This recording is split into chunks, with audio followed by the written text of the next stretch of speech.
Bad అండి. అసలు మీకు ఎంఎస్ నారాయణకి మంచి అనుబంధం ఉన్నట్టుంది. అవునండి.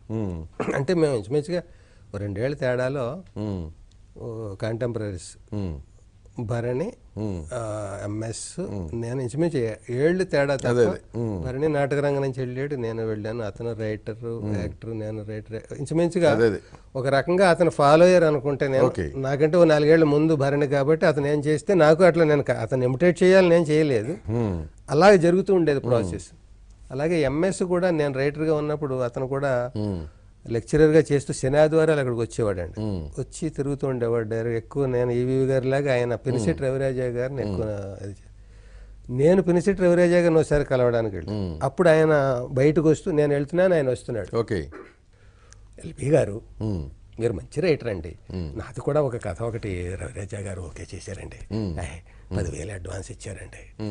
ఇలా అంటుంటే మన ఇద్దరు ఎప్పుడు గట్టెక్కుతాం, అసలు మనకి ఎప్పుడు వస్తుంది మోక్షం అని అనుకునేవాడిని. సో చివరికి ఇద్దరం కూడా జెండా పాతినట్టు అయ్యింది. మమ్మల్ని చూసి ట్రాక్లు రాసేవారు. ఆయనకి మా నాన్నకి పెళ్ళి నాకు చాలా బాగుంది. 3-4 ఏళ్ళు తేడాతో ఇద్దరు అయ్యాం. అంటే నేను వచ్చేటప్పటికి ఆయన అప్పుడే మంచి ఊపులే ఉన్నాడు. ఆయన రోజుకి 2 షిఫ్ట్లు 3 షిఫ్ట్లు అలా ఉన్నాడు. నేను వచ్చినప్పుడు కూడా నాది ఒక ఊపు. ఇద్దరి మీద ట్రాక్లు రాసేవారు. అవును, షూటింగ్లో ట్రాక్లు అంటే ఎక్కువ కలిసి ఉండేవాళ్ళు. ఇదివరకు బ్రహ్మానంద గారు, కోట గారు, బాబు మోహన్ గారు వీళ్ళు వాళ్ళ బ్యాచ్ లాగే మాది ఎక్కువ కాంబినేషన్ అంటే కలిసి ఉంటూ ఉంటాం. కలిసి ఉన్నప్పుడు కొన్ని అట్లా పంచుకోవడం. అందులో అతనికి నేను ఇంటి నుంచి ఊళ్ళో షూటింగ్ ఉంటే క్యారేజ్ పట్టుకెళ్ళడం చిన్న అలవాటు. ఆరోగ్యం చిన్నప్పటి నుంచి దేవుడి దేవాలు నేను పోయానంటున్నారు కానీ బతికి బాగా ఉండాలని ఇలాంటివన్నీ చేసేవాడు. ఆ ఫుడ్ మసాలాలు పడవ ఇవన్నీ ఊళ్ళో అయితే ఇలా పట్టుకెళ్ళి ఉసిరి పచ్చడి ఒకటి నేను ఫస్ట్ ముద్ద తింటాను.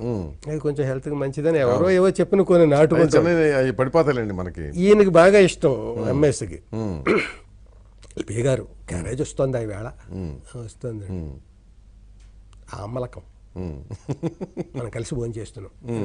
పాపం ఆ మటన్ చికెన్ అవన్నీ వదిలేసి ఇక్కడికి వచ్చేవాడు ఆ పచ్చడి కోసం.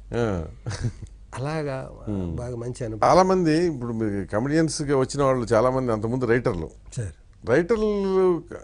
వాళ్ళు వచ్చిన వాళ్ళు అంటే సీరియస్ క్యారెక్టర్ కంటే కూడా కమెడియన్స్గా ఎందుకు ఎక్కువ షైన్ అయ్యారు? అది అసలు యాక్షన్లోకి రావడానికి ఈజీ కూడా ఉన్నా ఒక రైటరు ఒక నటుడు అవడం అనేది. రైటర్కి ఎంత వద్దన్నా ఒక కామెడీ మీద ఒక ఇది ఉంటుందండి. రైటరు రాళ్లలోంచి కూడా సంగీతం పలికించ రాళ్లలో కూడా మొక్క మొలుస్తుంది, ఇట్లా రాళ్లను కూడా కరిగిస్తాయి ఇలా అంటారు కదా. రైటర్ అనేవాడు వాడు ఎంత సీరియస్ రైటర్ అయినా కూడా వాళ్ళు ఒక కామెడీ ఎక్కడో దగ్గర చతురత ఎలా ఉంటుందంటే చిన్న ఎగ్జాంపుల్, సీరియస్ నటుల చేత కూడా కామెడీ చేయించగలరు. ముళ్ళపూడి వెంకటరమణ గారు ఉన్నారు. పెళ్లి పుస్తకంలో హోటల్లో ఉంటాడు, ఒక టీ. రాజేంద్ర ప్రసాద్ గారు వచ్చి నాకో టీ అంటాడు. ఇంకోడు సీసాకాయతో భరణి అనుకుంటా వచ్చి ఇంకో టీ అంటాడు. ఇలా రాసిన ఆయన కామెడీ అంటే అలా ఉండేది. అది గుమ్మడి గారి చేత కూడా కామెడీ చేయించాడు. గుమ్మడి గారు అసలు సెంటిమెంట్కి డెఫినేషన్ కాదు, డెఫినేషన్. ఆయన చేత కూడా అందులో గుండె జబ్బులు గుమ్మడి వాడండి